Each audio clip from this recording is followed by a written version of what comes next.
Hi everyone, my name is Rhianna, and in this video I will be showing you how to make a DIY face mask or covering. A good fabric to use is cotton, and you can use old t-shirts or bed sheets if you don't have access to fabric. So the materials that you need to do this workshop are fabric, around 10 inches by 10 inches, 2 pieces. You need scissors, sewing thread, a needle, ribbon or elastic to put around your ears, a ruler or tape measure, and pins. Something else that might be helpful is also an iron. So the first step is to cut 2 squares of fabric to both be 10 by 10 inches and make sure there are no wrinkles and iron them if need be. You want to place both pieces of fabric on top of each other so that the pattern is facing on the outside. So flip the bottom one over and place the second sheet on top so that the pattern is on the outside on both sides. The next step is to thread the needle, and the way that we're going to do this is by using a double thread. So place the thread through the eye of the needle, and then you want to double it over, like this. And you want to make sure that the amount of thread is at least 2 feet long so that you don't run out while sewing the face mask.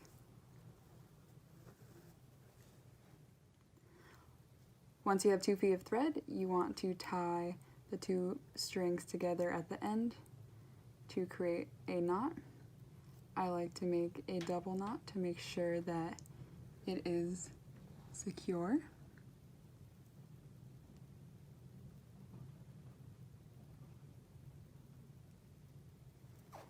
And then you're ready to sew. So after you've pinned your fabric, you are now ready to start sewing.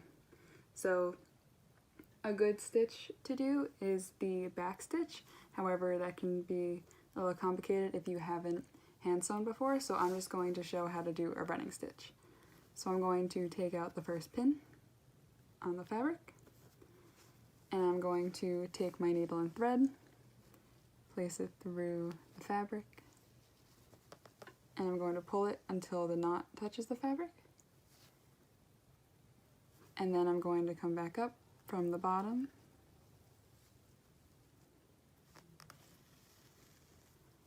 and I'm going to go back down, and you can make the stitches closer together to make the mask more secure. And I'm just going to keep going throughout the entire edge.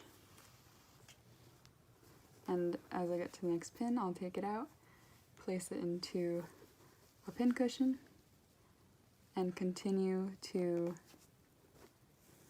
stitch the edge of the mask.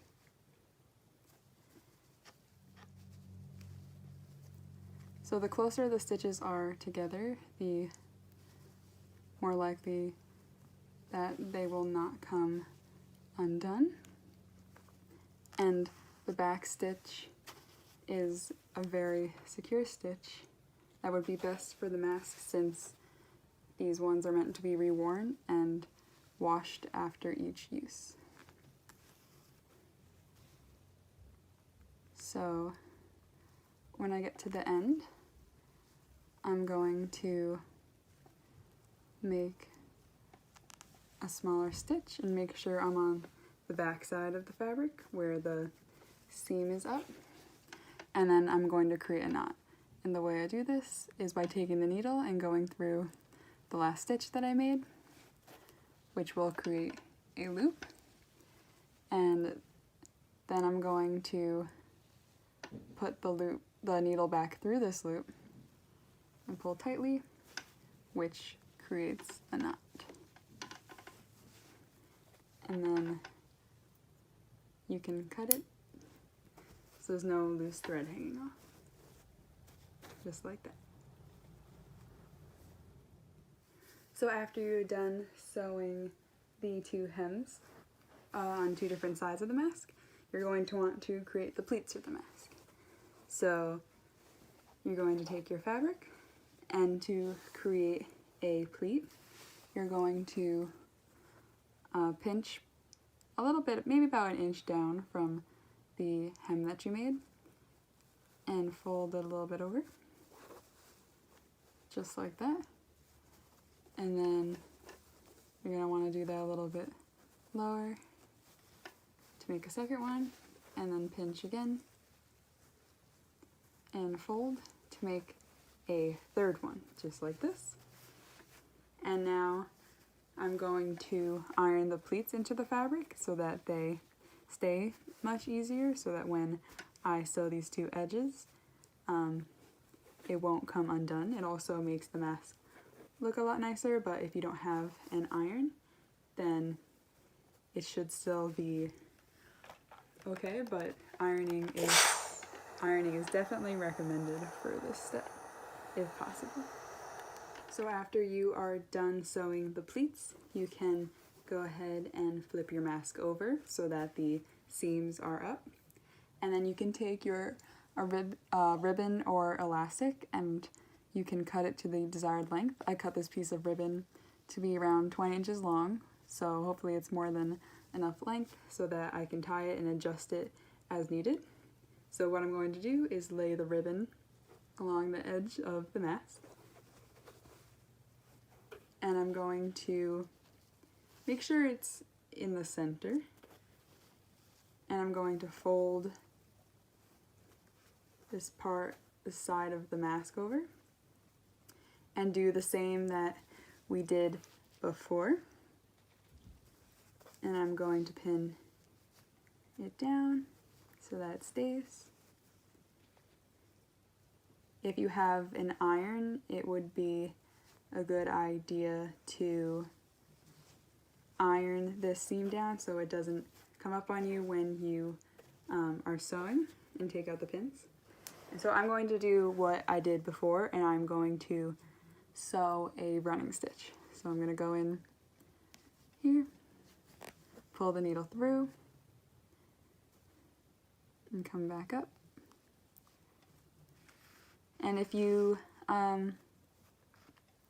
put the pins far enough over, you can sew next to them and don't have to remove them, which would make it easier. This one's a little crooked, so I'm going to remove it so I don't sew it into the fabric.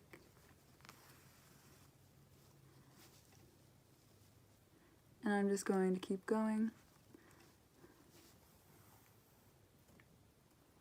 along the side to make a seam. Going to take out the last pin. See how it's coming up? That would be something that wouldn't happen so much if I had ironed it down.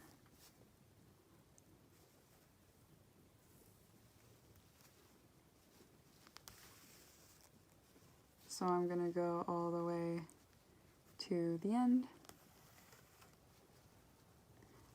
And once I get near the end,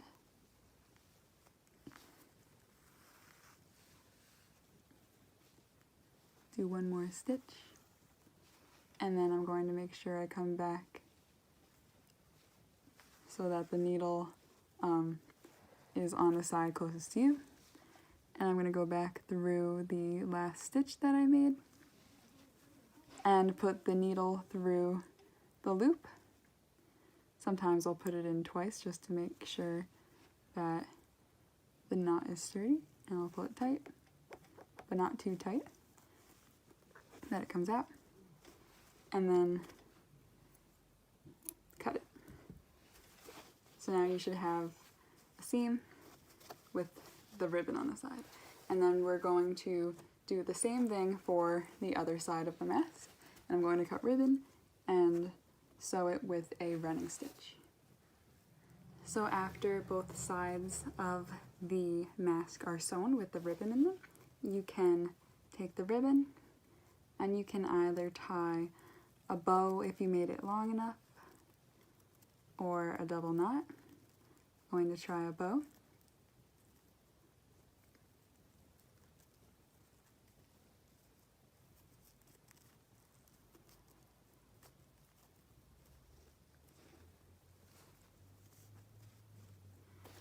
I'm going to tie one on this side as well. And then after you're done creating the bow or double knot, you can test it on your face and make sure that it fits, and if it's too tight you can make it a little looser, and if it doesn't go flush against your face you can make it a little bit tighter. And so this is the top of the mask with the big flap, and the smaller flap is at the bottom, and that's how you make a DIY face covering. Hi everyone, here is how my face covering came out, and I hope that the tutorial wasn't too difficult and that everyone was able to successfully make their own face covering.